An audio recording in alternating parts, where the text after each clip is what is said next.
Setelah kita mempelajari nilai jarak dan rata-rata simpangan, sekarang kita akan mempelajari ukuran dispersi yang ketiga, yaitu simpangan baku. Ukuran ini adalah ukuran yang paling sering digunakan untuk mengukur dispersi. Simpangan baku adalah akar kuadrat positif varians. Jadi kalau kita udah dapat varians, kita akan dengan mudah mendapatkan simpangan bakunya di akar kuadratkan saja. Sementara varians adalah rata-rata hitung dari kuadrat simpangan setiap pengamatan terhadap rata-rata hitungnya. Nah, kalau kita lihat untuk data yang tidak dikelompokkan, ini adalah rata-rata hitung, kan dibagi N ya. Dari apa? Dari kuadrat simpangan setiap pengamatan terhadap rata-rata hitungan. Ini simpangannya, jarak data tersebut dengan rata-rata hitungnya. Nah, kalau kita ngomong populasi, itu namanya standar deviasinya lambangnya seperti ini, sigma. Nah, bisa dicari dengan rumus yang ini atau rumus yang di bawahnya. Nilainya akan sama saja. Kalau kita ngomongin sampel, lambang dari simpangan bakunya atau standar deviasinya adalah S seperti ini. Nah, ada beberapa literatur yang menuliskan dibagi N, ada juga yang dibagi N-1. Tapi biasanya untuk sampel mencari simpangan bakunya adalah menggunakan N-1. Jadi dilihat dulu apakah data kita adalah data sampel. Jadi kita mencari standar deviasi sampel untuk memprediksi standar deviasi populasi. Itu biasanya akan menggunakan N-1. Apakah data yang kita gunakan adalah data kelompok, data populasi. Kalau data populasi ini adalah sigma, itu tinggal dibagi dengan N. Untuk data yang sudah dikelompokkan, rumusnya adalah menggunakan midpoint-nya. Kemudian ini adalah dikalikan dengan frekuensinya. Jadi frekuensi dikalikan dengan kuadrat dari simpangan dia dari rata-rata hitungnya dibagi dengan N. Untuk kelas yang intervalnya sama, kita bisa gunakan rumus seperti ini. Ini C adalah kelas intervalnya. DI ini adalah nilai dari kelas. Nah, nanti akan kita bahas di contoh soal ya, biar kelihatan DI-nya seperti apa. Kemudian kalau misalnya intervalnya tidak sama, kita bisa menggunakan rumus seperti ini. Ini untuk data populasi. Kalau untuk data sampel, ini adalah rumus kalau misalnya kelas intervalnya sama aja ya rumusnya dengan yang populasi, tinggal diganti aja lambangnya. Ini untuk interval kelas yang tidak sama. Jadi sebenarnya kalau misalnya kita menggunakan rumus yang di sini interval kelas tidak sama, kita bisa gunakan ketika interval kelasnya sama ataupun interval kelas tidak sama. Itu boleh digunakan. Tapi kalau rumus yang seperti ini hanya bisa digunakan ketika interval kelasnya sama. Nah, kemudian ini adalah rumus umumnya. Rumus umum ini boleh digunakan untuk interval kelas sama maupun interval kelas tidak sama. Nah, ini contohnya. Hitunglah simpangan baku dari data berikut. Apa kesimpulan yang dapat dibuat? Kita cek di Excel dulu ya. Nah, ini datanya. Data yang pertama, data kedua, dan data ketiga. Pertama kita cari dulu simpangan baku untuk data yang pertama. Di sini ya, kita copy terlebih dahulu, nilainya kita transpose. Nah, ini kita anggap dia adalah data populasi ya. Ini XI-nya. Nah, kemudian ini 1, 2, 3. Oke, lalu kita cari terlebih dahulu rata-ratanya. Oke, rata-ratanya average sini. Nah, sekarang berarti adalah XI dikurangi dengan mu-nya. Jarak antara data dengan rata-rata hitungnya atau simpangannya dari rata-rata hitungnya. Oke, ini adalah XI dikurangi mu.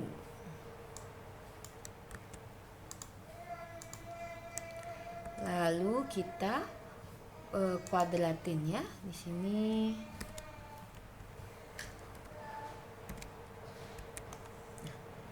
Jadi sama dengan nilai xi-nya dikurangi mu-nya, kita kuadratkan.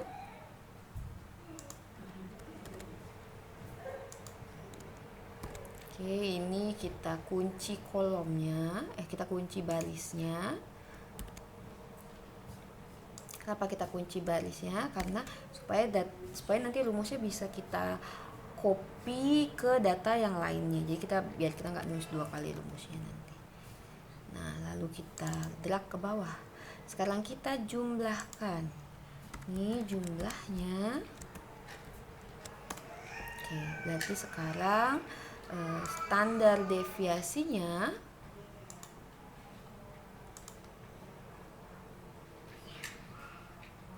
ini ya, standar deviasi kita gunakan rumus yang di sini ada jumlah dari simpangan data terhadap rata-rata hitung kuadrat dibagi dengan n. Berarti ini akar ya, ini akar dari jumlah ini dibagi dengan n. Sekarang standar deviasinya 0 karena tidak ada simpangannya, nilai simpangannya 0. Sekarang kita ke data kedua. Oke, datanya kita taruh di sini ya. Kita transpose ya. Oke, kita copy saja yang ada di sini. Kemudian copy juga.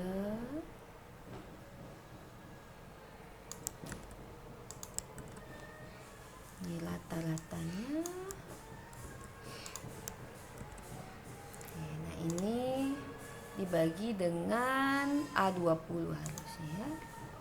Ini bisa kita kunci karena jumlah datanya semuanya sama. Nah, sekarang standar deviasinya adalah 14,1421. Kemudian ini kita copy aja ke sebelahnya. Datanya kita ganti.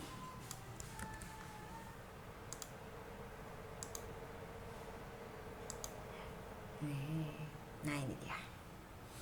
Jadi sekarang rata-ratanya 50, standar deviasinya ada 34,64. Nah, kalau kita lihat di sini, ini kan datanya dia tidak punya simpangan terhadap rata-rata hitung. Ini dia punya simpangan terhadap rata-rata hitung. Ini juga punya simpangan terhadap rata-rata hitung.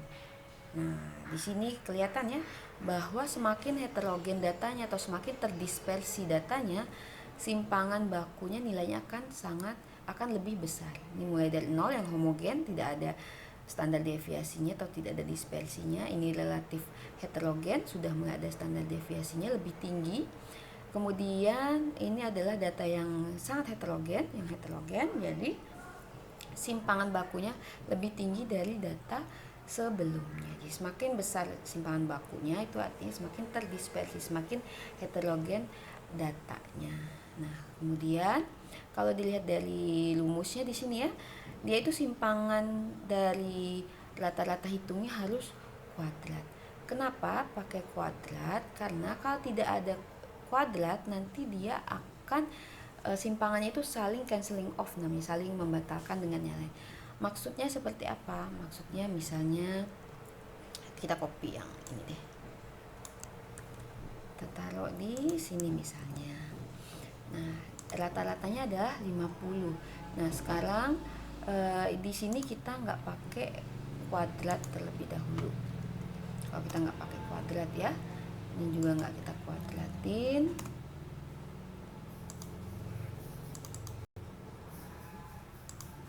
Nah, ini dia ya, kita jumlahkan.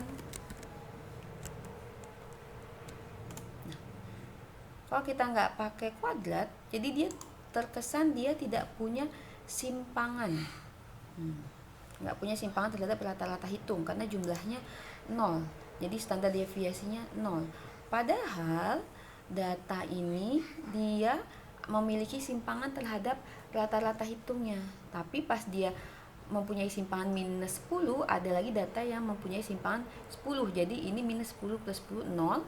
Kemudian ketika dia mempunyai simpangan terhadap rata-rata hitungnya minus 20, yang di sini punya simpangan 20, jadi dia minus 20 tambah 20, 0. Jadi terkesan seolah-olah dia tidak mempunyai simpangan terhadap rata-rata hitungnya. Makanya rumus untuk standar deviasi itu dia selalu dikuadratkan. Nah, ini adalah contoh soal ketika kita menghitung simpangan baku dari data yang tidak dikelompokkan. Apa kesimpulan yang dapat dibuat tadi ya? Semakin tinggi simpangan baku, semakin besar nilai simpangan baku, berarti datanya semakin heterogen, semakin terdispersi. Kemudian dari sini simpangan baku yang tertinggi itu dimiliki kelompok data ketiga, berarti ini yang paling heterogen, paling terdispersi. Nah, sekarang kita akan mencari lagi simpangan baku untuk data berkelompok. Ini adalah datanya. Ya, untuk data berkelompok. Ini. Kemudian, ini pada data dikelompokkan kita bisa menggunakan rumus ini. Ini dikenal secara general untuk interval sama maupun interval tidak sama. Kemudian ini datanya ya. Kalau untuk ini kita anggap populasi, berarti kita pakai yang di sini ya, lambangnya. Kita copy terlebih dahulu ke bawah. Oke. Untuk data dikelompokkan, yang harus kita cari pertama kali adalah nilai mu i-nya. Mu i untuk rumus generalnya. Sekarang kita pakai dulu untuk yang general terlebih dahulu. Mu i-nya ini sama dengan, ini sebenarnya udah kita cari sebelumnya di sini ya, ini midpoint-nya. Oke, jadi kita ambil saja dari sini, sama dengan ini midpoint-nya. Oke, lalu setelah kita mendapatkan midpoint-nya, sekarang kita harus cari terlebih dahulu nilai mu-nya di sini. Oke, kita cari di sini terlebih dahulu. Untuk mencari rata-rata hitung, kalau misalnya kalian ingat, kalian harus cari terlebih dahulu frekuensinya dikalikan dengan midpoint-nya. Frekuensinya di sini kali dengan midpoint-nya, kemudian dijumlahkan,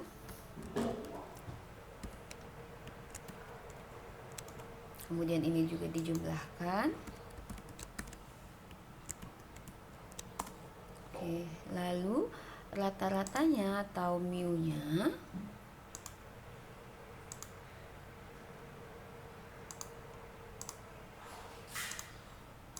ini rata-ratanya adalah jumlah dari frekuensi dikali midpoint dibagi dengan jumlah frekuensinya. Ini adalah mu-nya. Sekarang kita cari midpoint dikurangi dengan mu-nya, kemudian dikuadratkan. Ini midpoint i itu ada data ke i ya, maksudnya ya, dikurangi dengan mu,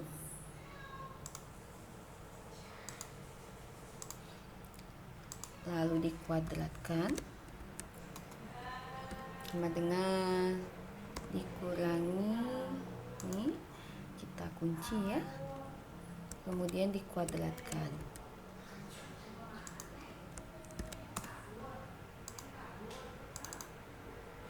Lalu kita jumlahkan. Oke, kita jumlahkan. Lalu kita kalikan dengan fi-nya. Jadi di sini kali dengan frekuensinya. Frekuensi kali dengan ini.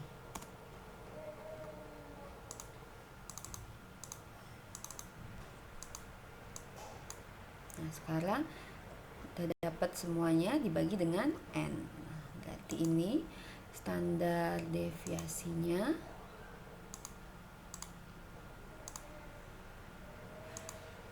Standar deviasi menggunakan rumus pertama adalah rata-rata dari ini jumlahnya dibagi dengan N. Ini adalah standar deviasi menggunakan formula umum di sini. Sekarang kita coba menggunakan rumus yang lainnya. Untuk kelas interval sama, kita cek terlebih dahulu apakah interval kelasnya sama. Kita lihat ya. Di sini intervalnya 10, kemudian di sini intervalnya juga 10, di sini juga intervalnya 10. Ini 10 juga ini 10. Berarti interval kelasnya 10 sama semuanya. Oke, di sini kita tuliskan di sini intervalnya adalah 50 kurangi 40. Intervalnya 10 untuk setiap kelas. Berarti rumus ini bisa kita gunakan. Nah, sekarang kita tentukan nilai D-nya, DI-nya, D ke I. Oke, sekarang DI-nya berapa? Kita ambil patokannya. Nih, dari kelas di sini kan ada 5 kelas. Kita ambil nilai D patokannya sebagai D sama dengan 0. D sama dengan 0 itu pas kapan? Kita ambil yang frekuensinya tertinggi, yaitu di kelas ketiga ini. Kita tulis di sini 0. Oke, ini adalah patokannya ya. Kemudian yang di kelas sebelumnya berarti dari patokan dikurangi 1. Demikian juga 2 kelas sebelumnya berarti minus 2.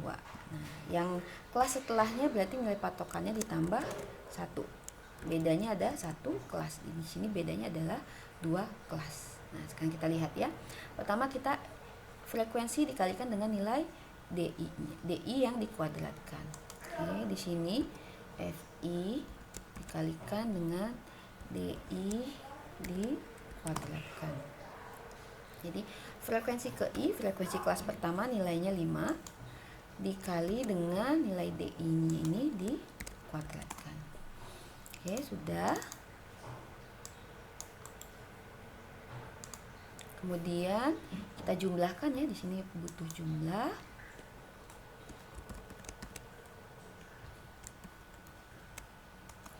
Oke. Lalu di sini FI frekuensi dikalikan dengan nilai DI lalu baru dikuadratkan. Dibagi N dulu baru dikuadratkan di sini. Oke, di sini berarti kita kalikan dulu ya FI kemudian dikali dengan DI. Frekuensi dikalikan dengan DI. Lalu kita jumlahkan. Oke, sekarang kita cari menggunakan rumus di sini. Berarti nilai standar deviasinya adalah ini C kelas intervalnya dikali dengan akar dari yang pertama ini dibagi N, berarti yang di sini ya dibagi N. Nah, N-nya adalah jumlah observasi, jumlah frekuensinya 100 dikurangi dengan ini dulu dibagi N baru dikuadratkan. Sama aja kan nilainya. Oke, jadi menggunakan rumus yang ini atau rumus general yang di atasnya yang di sini itu akan sama saja ya selama kelas intervalnya selama. Sekarang kita gunakan rumus yang berikutnya untuk kelas interval tidak sama. Jadi walaupun di sini kelas intervalnya sama, tapi kita bisa menggunakan rumus ini juga nanti hasilnya akan sama. Jadi rumus ini dan ini bisa digunakan untuk semua kondisi. Oke, sekarang kita lihat FI dikali MI dikuadratkan.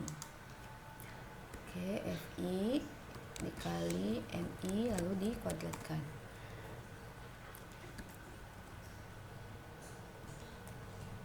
Ini frekuensi dikalikan dengan midpoint lalu dikuadratkan.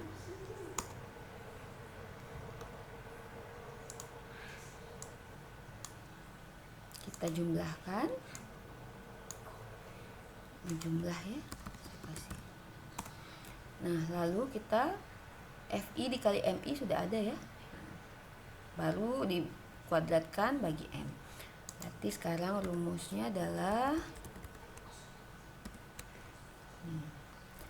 pertama kita cek terlebih dahulu jumlah FI kali MI kuadrat di sini. Kemudian dikurangi FI kali MI dikuadratkan terlebih dahulu baru dibagi M, berarti ini dikuadratkan lalu baru dibagi N yang di sini, lalu semuanya baru dibagi dengan N baru dibagi dengan N nya di sini.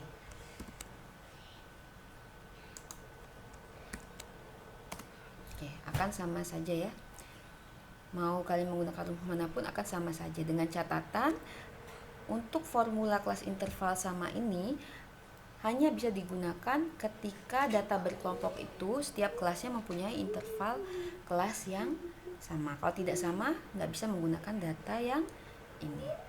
Nah, kalau misalnya di soal disebutkan data sampel, berarti kalian gunakan rumus sampel, yaitu N-nya dikurangi dengan 1. Itu aja adjustment-nya, dikurangi N-nya dikurangi 1. Nah, kita udah dapat ya simpangan bakunya. Sekarang kita akan bahas ukuran dispersi selanjutnya, sebentar ya, yaitu koefisien variasi. Jadi ukuran dispersi kan ada nilai jarak, rata-rata simpangan, lalu standar deviasi sama koefisien variasi. Tapi sebelum membahas koefisien variasi ini, ada yang namanya nilai yang dibakukan atau standardized value. Kita lihat ya. Jadi misalnya nih, ada variabel X mempunyai rata-rata mu dengan simpangan baku standar deviasi atau sigma.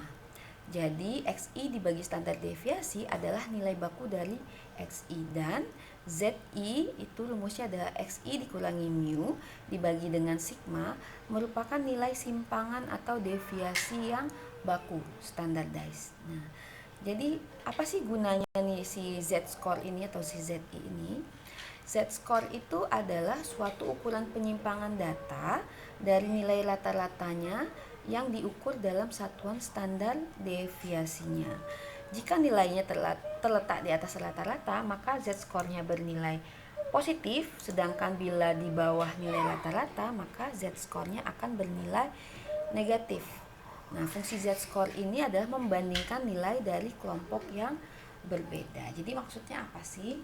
Terkadang kita punya satu kelompok data tertentu.